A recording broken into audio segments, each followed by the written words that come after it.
오늘은 사순절 첫 번째 주일입니다. 사순절은 지난 수요일, 제 수요일부터 부활주일 전까지 주일을 제외한 40일간 우리 주님께서 걸어가신 십자가의 길, 또 생명의 길을 우리가 따라가면서 묵상하는 귀한 절기입니다. 그래서 우리가 이 사순절 기간에 예수 그리스도의 길을 따르며 내 자신의 죄를 돌아보고 또 이웃에게는 사랑과 용서를 행하고 마침내 영광스러운 주님의 부활을 맞이하기까지 주님을 닮아가고자 하는 영적인 경건한 훈련의 시간입니다. 그래서 우리는 사순절의 기간을 더욱 경건하게 절제하면서 보내게 됩니다. 특히 사순절은 예수님의 고난과 죽음에서 끝나지 않고 부활의 영광을 사모하는 기간으로서 우리가 이 부활하신 주님을 기다리며 준비하며 맞이하기를 주님의 이름으로 축원합니다. 아멘. 예수님께는 12제자가 있었습니다. 차례대로 불러서 어느덧 12명이 되었습니다. 예수님께서는 이 제자들과 동고동락을 하셨습니다. 요즘으로 말하면 출퇴근을 할 수도 있고 봉고차나 버스를 타고 다닐 수도 있었지만 그 당시에 예수님께서는 제자들을 삶의 모든 자리에서 그대로 떠나라고 말씀하셨습니다. 그리고 예수님과 함께 동행할 것을 명령하셨습니다. 그 말씀을 들은 제자들은 하나같이 다 예수님의 말씀에 순종했습니다. 그래서 우리처럼 이렇게 6일간 세상에 흩어졌다가 주일날 모이고 이런 것이 아니라 계속 일주일 내내 또 한 달 내내 예수님을 만나고 또 예수님과 함께하는 그 시간 내내 주님과 함께 먹고 자고 또 주님의 말씀을 듣고 또 주님 앞에 엎드리는 시간이었습니다. 그럼에도 불구하고 예수님의 제자들은 우리가 잘 아는 대로 예수님의 십자가 죽음 앞에 어떻게 했습니까? 베드로를 선두로 해서 부인하고 부정하고 다 도망치고 떠나버렸습니다. 오늘 우리가 사순절 첫 번째 주일을 맞이하는데요. 지금 보면 제자들이 예수님 곁에 꼭 붙어 있습니다. 아직은 예수님을 떠나지 않는 시간입니다. 예수님께서 제자들과 동행하시면서 보여주었던 놀라운 기적과 이적들, 그리고 예수님께서 너무나 당당하게 선포하셨던 말씀은 제자들에게 큰 힘이 되었고 용기가 되었습니다. 그래서 어느 순간부터 제자들은 예수님이 우리를 해방시키겠구나. 아니, 해방은 물론 로마를 전복시키고 황제가 되겠구나, 왕이 되겠구나, 이렇게 생각을 한 겁니다. 그래서 제자들은 예수님을 이렇게 모시고 다니면서 자신들도 하고 싶은 말, 하고 싶은 행동을 당당하게 자연스럽게 하기 시작했습니다. 그런데 예수님께서 어느 순간부터 이상한 말씀을 하셨습니다. 내가 잡힐 것이고 고난을 받을 것이고 십자가에 죽을 것이다. 여러분, 제자들이 이 말씀을 들었을 때 어떤 생각을 했을까요? 너무나 지금 이 믿음의 공동체가 잘 되고 있고 어디를 가든지 병자가 또 귀신이 쫓겨나는 놀라운 역사가 일어나는데 굳이 예수님이 이 말씀을 하시기 시작하자 제자들은 사실은 그 말씀에 크게 귀를 기울이지 않습니다. 그런데 제자들은 예수님께서 왜 이 땅에 오셨는지를 제대로 알지 못한 것입니다. 여러분, 예수님께서 왜 이 땅에 오셨습니까? 우리를 해방하기 위해서, 또 이 나라의 왕이 되시기 위해서 오셨습니까? 그렇지 않습니다. 여러분 잘 아시죠? 예수님은 우리의 죄를 사하시려 이 땅에 오셨음을 믿습니다. 아멘. 오늘 우리가 사순절을 시작하면서 분명히 알아야 될 것은 예수님이 인자로 오신 이유는 첫 번째로 우리 때문에 순환과 죽음을 당하시고 부활하시기 위해 오셨다는 것입니다. 오늘 말씀의 18절과 19절을 다시 한번 읽어보겠습니다. 시작. 보라, 우리가 예루살렘으로 올라가노니 인자가 대제사장들과 서기관들에게 넘겨짐에 그들이 죽이기로 결의하고 이방인들에게 넘겨주어 그를 조롱하며 채찍질하며 십자가에 못 박게 할 것이나 제3일에 살아나리라. 아멘. 예수님께서는 총 3번에 걸쳐서 순환과 죽음, 부활에 대해서 말씀하셨습니다. 첫 번째는 마태복음 16장 21절에서 24절에서 말씀하셨는데요. 이 전의 말씀은 베드로가 예수님의 질문에 놀라운 신앙의 고백을 했던 내용입니다. 우리가 잘 알고 있는 대로 예수님은 베드로에게, 제자들에게 묻습니다. 너희는 나를 누구라 하느냐? 그러자 시몬 베드로가 대답하여 이르기를 주는 그리스도시요 살아계신 하나님의 아들이십니다. 예수님은 이 말씀을 듣고 바요나 시몬아 내가 복이 있도다 그러면서 이것을 알게 하신 것은 혈육이 아니라 하늘에 계신 아버지라 말씀하시면서 베드로의 믿음, 신앙 고백 위에 교회를 세우겠노라고 말씀하셨습니다. 그리고 나서 예수님께서 제자들에게 처음으로 순환과 죽음, 부활에 대해서 말씀하셨습니다. 그때 제자들은 어떤 마음이었을까요? 베드로는 어떤 마음이 들었을까요? 아니 예수님 무슨 말씀이세요? 예수님 제가 믿음의 고백을 했을 때 예수님이 잘했다 칭찬하셨는데 우리가 지금 이렇게 분위기 좋은데 왜 갑자기 그렇게 슬프고 안타까운 이야기를 하십니까? 그렇게 생각을 당연히 했을 것입니다. 그리고 21절부터 말씀을 보게 되면 예수님께서는 베드로에게 사탄이라고도 말씀하셨습니다. 왜냐하면 베드로가 예수님 그런 일은 절대 없습니다. 제가 당신을 지키겠습니다 라고 말했기 때문입니다. 예수님은 베드로에게 내가 하나님의 일을 생각하지 않고 도리어 사람의 일을 생각한다 말하면서 누구든지 나를 따라오려거든 자기를 부인하고 자기 십자가를 지고 나를 따르라고 말씀하셨습니다.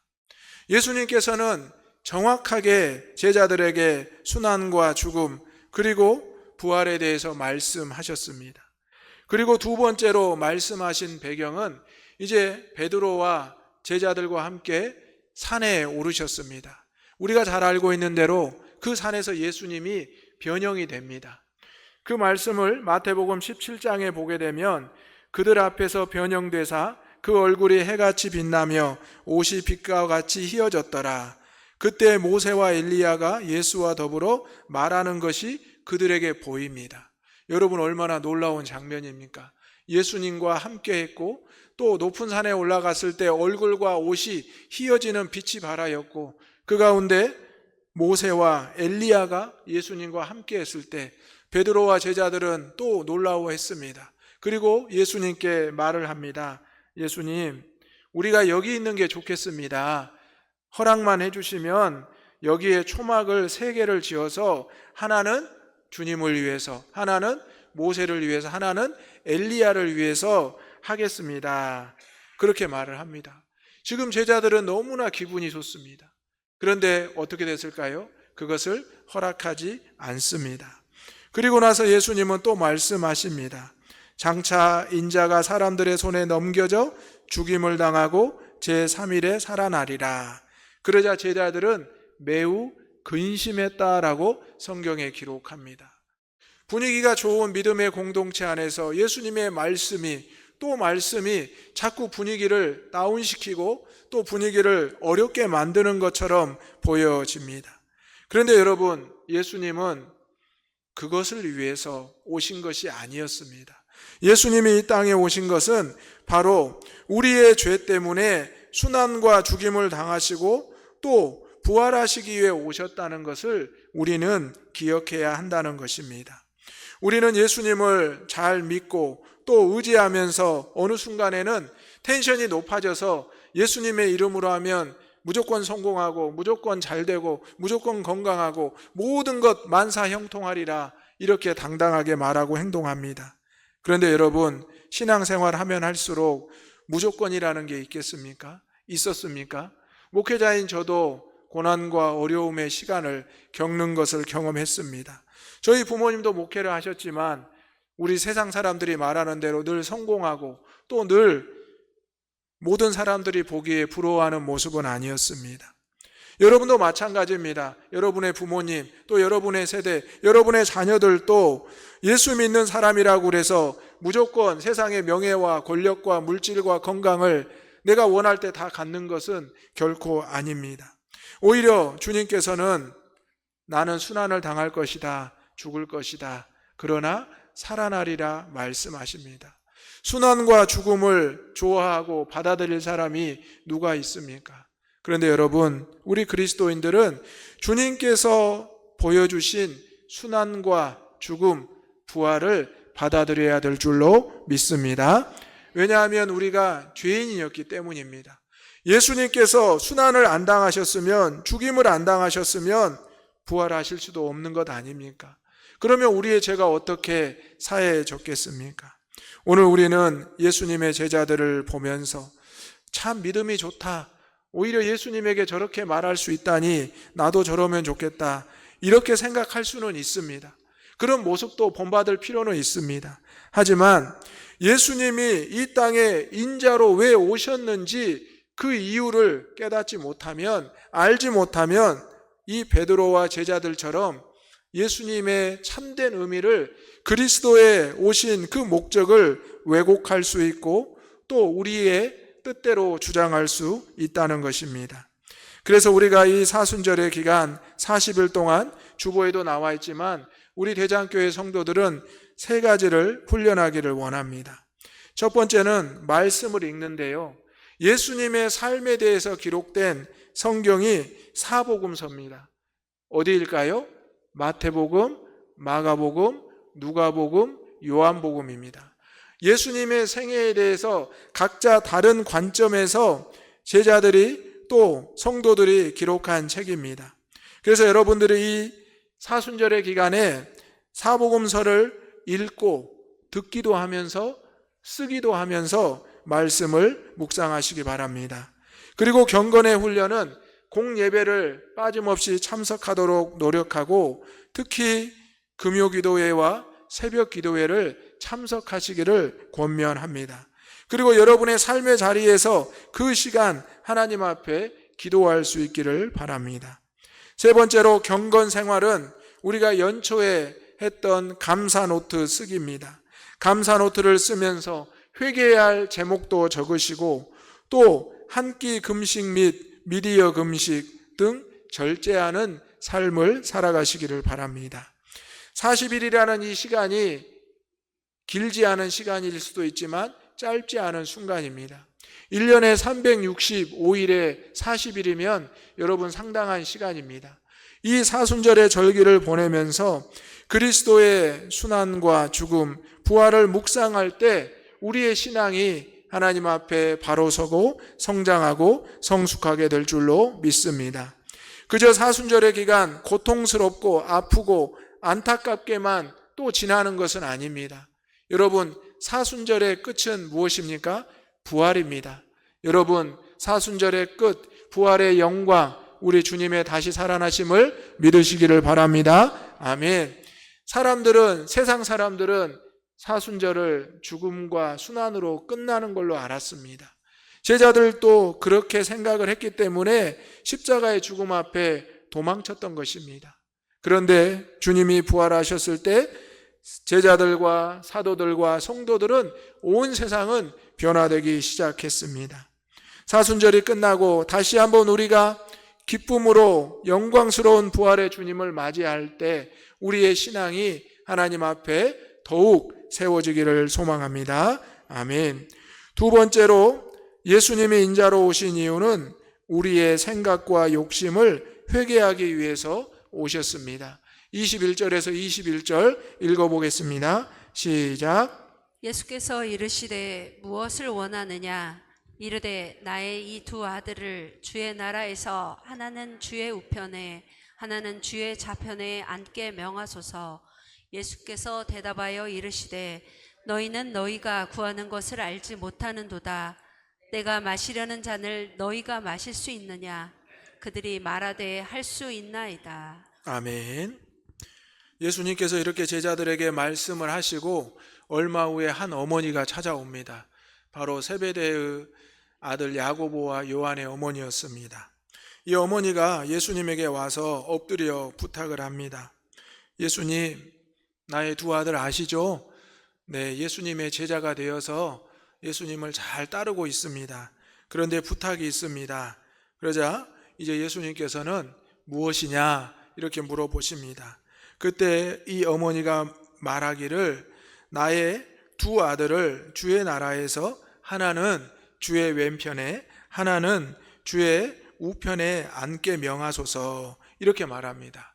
여러분, 이 어머니의 간절한 기도와 간구가 어떻습니까? 누구나 다 이렇게 기도하고 간구할 수 있죠. 우리 부모님들, 특히 어머님들, 우리 자녀들 위해서 얼마나 많이 기도하고 계십니까? 우리 어르신 부모님들은 자녀들이 환갑이 되어도 칠순이 되어도 어머니가 자녀들을 위해서 늘 기도하고 계시는 것을 봅니다.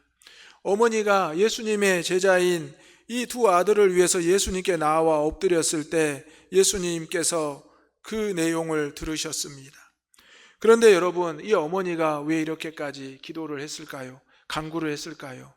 이 어머니가 단순히 두 아들을 생각해서일까요? 그렇지 않습니다. 두 아들이 어머니에게 부탁을 했을 가능성이 높습니다. 어머니, 제가 예수님을 따라다니는데 조금만 더 잘하면 예수님의 오른팔 왼팔이 될 것 같아요. 어머니 어떻게 할까요? 그러면 이 어머니가 어떻게 하겠습니까? 그래? 그러면 내가 예수님 한번 만나볼게. 내가 예수님에게 부탁을 좀 해야 되겠다. 그래서 예수님께 부탁을 하지 않았을까요? 그래서 어머니가 단도직입적으로 말하는 겁니다. 주의 나라에서 내 아들을 오른편 왼편에 앉혀주십시오. 그런데 예수님께서 이 말씀을 들으시고 뭐라고 하셨습니까? 너희가 구하는 것을 알지 못한다 이렇게 말합니다. 이 대답을 제자들에게 불러서 말씀하신 겁니다. 바로 야고보와 요한에게 불러서 말씀하신 겁니다. 내가 마시려는 잔을 너희가 마실 수 있느냐? 여러분, 예수님께서 마시려는 잔은 어떤 잔이었습니까? 고난과 죽음의 잔이었습니다. 예수님께서는 이 제자들에게 내가 당하려는 순환과 죽음을 너희가 감당할 수 있느냐? 이렇게 이제 물어보신 겁니다. 그런데 그들이 또 말합니다. 할 수 있습니다. 여러분, 예수님께서 직접적으로 순환과 죽음에 대해서 말씀하지 않으셨기 때문에 이 제자들은 호기롭게 말하였을 겁니다. 그리고 나서 예수님께서 제자들과 말하는 것을 10 제자가 듣습니다. 그리고 그들 역시 분이 여겼습니다. 여러분, 두 제자와 어머니 10 제자의 모습은 지금 저와 여러분의 모습이다라고 생각하시기 바랍니다. 우리는 예수님과 함께하고 예수님을 따르면서 어느 순간 예수님을 내 생각과 내 욕심대로 주장할 때가 있습니다. 그래서 사람들이 예수님을 부적처럼 쓴다 이런 말도 하기도 합니다. 그런데 우리는 예수님이 어떤 분이시고 또 이 땅에 오셔서 어떤 사역을 감당하셨는지를 분명히 알아야 합니다. 그리고 우리는 그리스도인으로서 예수의 삶을 따라가는 자로서 우리의 생각과 욕심을 회개해야 한다는 것입니다. 이 사순절의 기간, 지금 내 생각과 욕심을 내려놓고 주님의 말씀대로 온전히 따르며 순종할 수 있기를 소망합니다. 우리는 세상에서도 1등 하려고 합니다. 교회에서도 1등 하려고도 합니다. 여러분, 얼마나 힘드십니까? 여러분, 1등 하면 좋을 것 같죠? 그런데 1등 하면 또 엄청 힘들답니다. 그 자리를 지키기 위해서가 힘들다고 합니다. 그런다고 해서 꼴등은 하지 마시기 바랍니다. 군대에서도 중간만 하면 된다 이렇게 말하는데요. 신앙생활과 세상에서의 삶이 남에게 해를 끼치지 않고 부끄럽지 않으면 된다고 생각합니다. 물론 열심히 할 때가 있습니다. 또 귀하게 쓰임받을 때가 있습니다. 교회에서도 세상에서도. 그런데 그때는 인생에 있어서 길지는 않는 것 같습니다. 하지만 평균적으로 우리가 늘 주님을 향하고 고난 중에도 기쁨 중에도 늘 주님 앞에 기도하고 그 자리를 떠나지 않는 것이 중요합니다. 오늘 예수님께서는 12 제자들에게 분명히 말씀하셨습니다. 내가 순환을 받고 죽을 것이나 부활할 것이다. 여러분, 제자들은 이 말씀을 한 번 듣고 두 번 듣고 세 번째 듣는데도 그것이 마음에 와닿지를 않는 것입니다. 그런데 우리는 어떻습니까? 예수님의 순환과 죽음 그리고 부활을 알고 믿으시죠? 성경에 기록되어 있기 때문에 알고 있습니다. 여러분, 성경 읽어보시면 마태복음 쭉 읽었는데 마가복음 읽어보면 어때요? 마태복음에 있던 내용이 그대로 나오잖아요. 또 누가복음 읽어보면 어때요? 마태, 마가복음에 읽었던 내용이 또 나옵니다. 요한복음 읽어보면 어때요? 마태, 마가, 누가복음에 읽었던 내용이 또 비슷하게 나옵니다. 왜 이렇게 사복음서나 기록되어 있을까? 이렇게 생각하는데요. 여러분, 사복음서는 각각 쓰여진 대상이 다르다고 합니다. 마태복음은 유대인들을 위해서, 마가복음은 로마인을 위해서, 누가복음은 헬라인, 이방인을 위해서, 요한복음은 모든 교회 성도들을 위해서 쓰여졌다고 합니다. 오늘 예수님께서는 제자들에게 말씀하시면서 자신들의 생각과 욕심을 회개할 것, 내려놓을 것을 말씀하십니다. 여러분, 예수님은 어떤 분이십니까? 예수님은 하늘 보좌를 버리시고 가장 낮은 곳으로 오셨습니다. 그리고 예수님은 자신을 낮추시고 비하하셨습니다. 마국간의 말구유에 태어나셨고요. 나중에는 예루살렘 성에 입성하실 때 나귀 새끼를 타셨습니다. 우스꽝스러운 모습, 조롱과 멸시를 받는 모습도 보여주셨습니다. 하지만 예수님은 그 모습을 통해서 놀라운 역사를 이루어내셨습니다. 오늘 우리의 생각과 욕심을 내려놓을 때 때로는 우리가 세상에서 1등하지 못하고 교회 안에서도 1등하지 못할지 모릅니다. 그래도 괜찮습니다. 우리의 생각과 욕심을 내려놓고 회개하고 주님이 주시는 말씀을, 행동을 그대로 본받고 따르는 사순절의 기간이 된다면 예수님께서 인자로 오신 그 이유를 깨닫게 될 줄로 믿습니다. 이 사순절의 기간 여러분을 낮추시고 겸손하게 절제하고 나아가시기를 바랍니다. 말수도 줄여보시고 또 우리가 좋아하던 것도 조금 줄여보시고 조금씩 우리가 주님의 십자가의 곁으로 가까이 감을 느껴보시기 바랍니다. 물론 구레네 시몬처럼 당당하게 예수님의 십자가를 질 수 있으면 또 얼마나 좋겠습니까? 그런데 여러분, 수많은 사람 중에 구레네 시몬도 십자가를 진 것이 아니라 지워졌습니다. 여러분에게 하나님께서 올해 이 십자가를 지우게 할 수도 있습니다. 하지만 우리는 먼저 우리의 생각과 욕심을 내려놓고 회개해야 바로 예수님 앞에 두 제자와 어머니처럼 10 제자처럼 그러한 모습을 멀리할 수 있다는 것입니다. 예수님은 분명히 메시아 왕으로 오셨습니다. 하지만 예수님은 그것을 철저하게 낮추시고 감추셨습니다. 그런데 왜 우리는 나를 왕으로 생각하고 나를 권력자로, 나를 명예자로 높이고 낮추지 않고 있습니까? 오늘 우리의 삶 가운데 주님의 이 모습이 우리의 모습으로 나타나기를 소망합니다. 아멘. 마지막으로 예수님께서 인자로 오신 이유는 우리를 대속하시려는 하나님의 뜻을 이루고자 오셨습니다. 28절의 말씀 다 같이 읽어보겠습니다. 시작.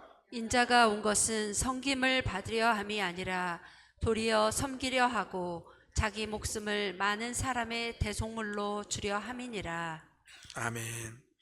예수님은 이렇게 제자들에게 마지막으로 말씀하셨습니다. 인자가 온 것은 섬김을 받으려 함이 아니라 도리어 섬기려 하고 자기 목숨을 많은 사람들의 대속물로 주려 함이니라. 내가 이 땅에 온 것은 살려고 한 것이 아니라 죽으려 온 것이다. 이것은 하나님의 뜻임을 말씀하고 있는 것입니다. 요한복음 3장 16절에 하나님께서는 어떻게 말씀하셨습니까? 세상을 이처럼 사랑하사 독생자를 주셨으니 이를 믿는 자마다 멸망하지 않고 영생을 얻으리로다. 아멘. 예수님께서 이 땅에 오신 목적이 하나님의 뜻과 계획이라는 것을 말씀하고 있는 것입니다. 오늘 저와 여러분, 주님께서 우리를 섬겨주시고 또 우리를 위로해 주시고 또 우리를 위해서 피 흘려 주시고 또 그 살을 찢겨 주셨습니다. 이것을 우리는 대속의 은혜라고 고백을 하고 있습니다. 그렇다면 우리가 왜 주님 앞에 욕심을 부리고 분노하고 누군가를 시기하고 누군가를 탓해야 되겠습니까? 오늘 예수님께서는 하나님의 뜻으로 내가 왔노라라고 말씀하고 있습니다. 이 사순절의 기간 하나님의 뜻을 깨닫는 저와 여러분이 되시기를 주님의 이름으로 축원합니다. 아멘. 그리고 나서 제자들은 어떻게 됐을까요? 여러분 아까 말씀드린 대로 어머니의 기도가 들었고 또 고난의 잔을 마실 수 있느냐라고 했을 때 마신다고 했었죠. 누가 마신다고 했습니까? 세베대의 아들 야고보와 요한이었습니다. 그런데 예수님의 부활을 목격하고 놀랍게도 가장 처음에 순교한 사람이 이 야고보입니다. 사도행전 12장 말씀을 보면 헤롯이 교회를 핍박하기 위해서 처음으로 죽였던 사람이 야고보였습니다. 여러분 자신이 고난의 잔을 이 주님의 잔을 마시겠다고 대답했고 그것이 무슨 뜻인지 처음에는 몰랐지만 이 야고보가 부활하신 주님을 만나고 난 뒤로는 첫 번째 순교자가 되었다는 것입니다. 그리고 그 형제 요한은 나중에 반모섬에 유배를 되어서 요한계시록을 기록하는 귀한 삶을 살게 됩니다. 오늘 예수님이 인자로 오신 이유를 우리가 잘 몰라도 됩니다. 그래도 주님 곁에 있고 주님의 모습이 이해가 되지 않아도 때로는 나를 책망하고 나에게 말씀하셨을 때 그대로 한번 따라서 해보시기 바랍니다. 그리고 주님의 은혜를 사모하시기 바랍니다. 그러면 우리가 순환과 죽음 앞에 부끄럽고 두려울 수도 있지만 부활하신 주님을 만나게 된다면 순환과 죽음에서 부활로 이어지는 놀라운 영생의 자녀가 될 줄로 믿습니다. 오늘 예수님께서는 이 제자들에게 분명히 말씀하십니다. 3번이나 말씀하셨지만 깨닫지 못하였지만 훗날 부활하신 주님을 만나면서 깨닫게 되었습니다. 베드로도 깨닫고 얼마나 회개하고 후회하였습니까? 오늘 저와 여러분도 이 사순절의 기간 동안 다시 한번 하나님의 뜻, 예수님이 이 땅에 인자로 오신 그 이유를 깨달아 알기를 사모할 수 있기를 바랍니다. 아멘. 다시 사순절이 시작됩니다. 사순절은 분명 저와 여러분을 위해서 하나님의 계획대로 예수님이 오신 그리고 순환받으시고 죽으신 놀라운 역사적인 사건입니다. 그리고 이 사순절의 끝에 부활이 있음을 믿습니다. 그리고 이제 우리의 죄로 죽었던 우리를 다시 살리시기 위한 주님의 놀라운 대속의 은혜의 선물입니다. 오늘 이 은혜를 시작하면서 깨달아 알고 믿고 사모하시기를 소망합니다. 아멘. 기도하겠습니다. 아버지 하나님, 올해 사순절을 허락하여 주시고 예수님께서 인자로 오신 이유를 깨닫게 하시니 감사합니다. 우리 예수님께서는 우리 때문에 순환과 죽음을 당하시고 부활하시기 위해 오셨음을 믿습니다. 우리의 생각과 욕심을 회개하기 위해서 오셨음을 믿습니다. 우리를 대속하시려는 하나님의 놀라운 뜻을 이루고자 오셨습니다. 이제 사순절 첫 번째 주일을 보내며 우리 대장의 모든 권속들이 삶 가운데 주님을 나의 구주로 온전히 믿고 따르게 하여 주옵소서. 예수님의 이름으로 기도하옵나이다. 아멘.